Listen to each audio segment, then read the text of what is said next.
Hey everybody, wanted to talk to you today about how to do something like this.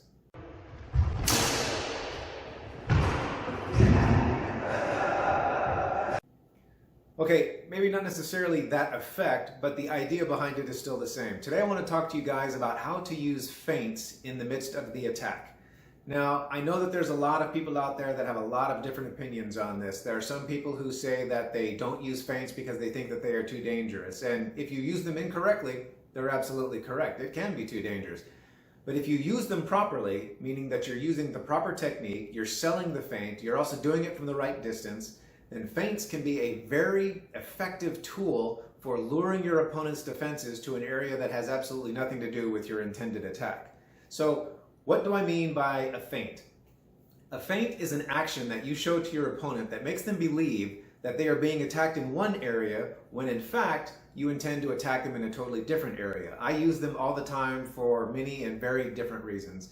For example, though, there's the simple feint that I used most recently in SoCal Sword Fight. It's a tournament in Southern California that I just returned from. My opponent was very susceptible to a trigger-happy dagger, so I decided to take advantage of that, and I used the feint just like this.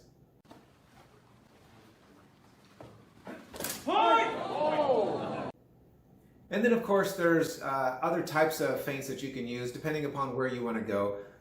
The key to understanding the use of feints is that you can't do it when you are too close to your opponent. If you do, then what happens is that you open yourself up to the possibility of being struck simultaneously with your opponent. If you're too close to your opponent and you were to make a feinting gesture with your weapon, that means your weapon is now committed to an action that has nothing to do with defending you. And if your opponent even accidentally decided to throw a shot at you at the same time that you're doing a feint, well, then what's going to happen is they're going to end up hitting you and you will have no hit on them whatsoever because you never intended to hit them in the first place, at least not in that location that your feint was showing them. So, despite all of the rhetoric that you might hear regarding feints, I use them a great deal. And a couple of examples is just like so.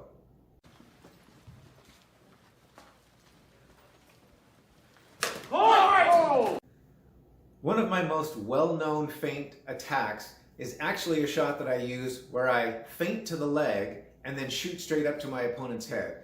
The overall effect when I throw that feint attack at my opponent's leg is it causes my opponent to pull that leg back. Now, the moment that they have done so, they no longer can move.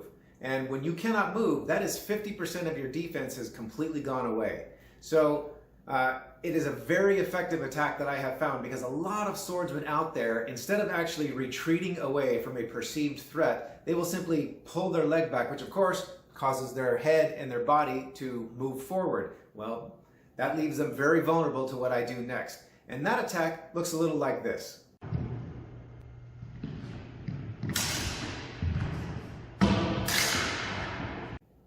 So let's talk about how you make an effective feint attack.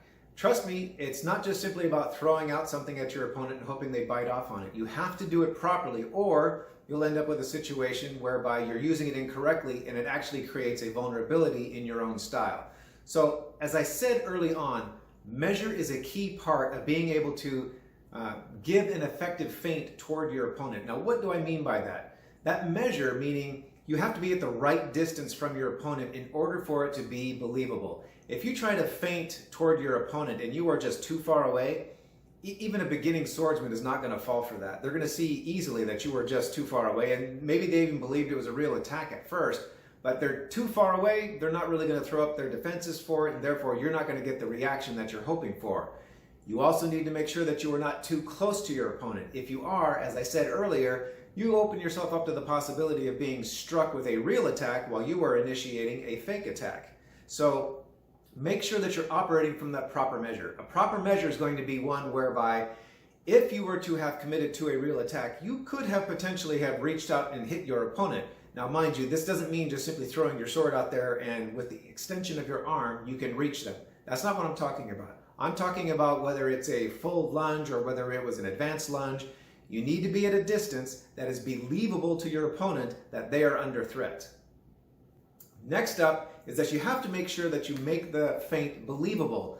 A lot of people have a tendency to do the feint so small and so quick that their opponent never really had an opportunity in order to see it.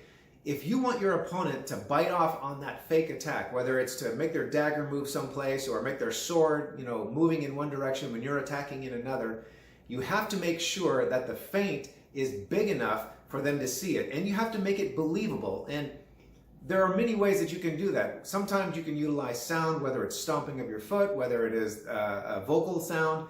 You can use these tools, if you will, in order to sell the feint to your opponent. Now for me, I have a tendency to move very little when I am fencing. But when I'm selling a feint, I will do things like big shoulder motions or large actions with the arm. I will make it such that my opponent is able to see these actions, which brings us to the third important point about utilizing an effective feint.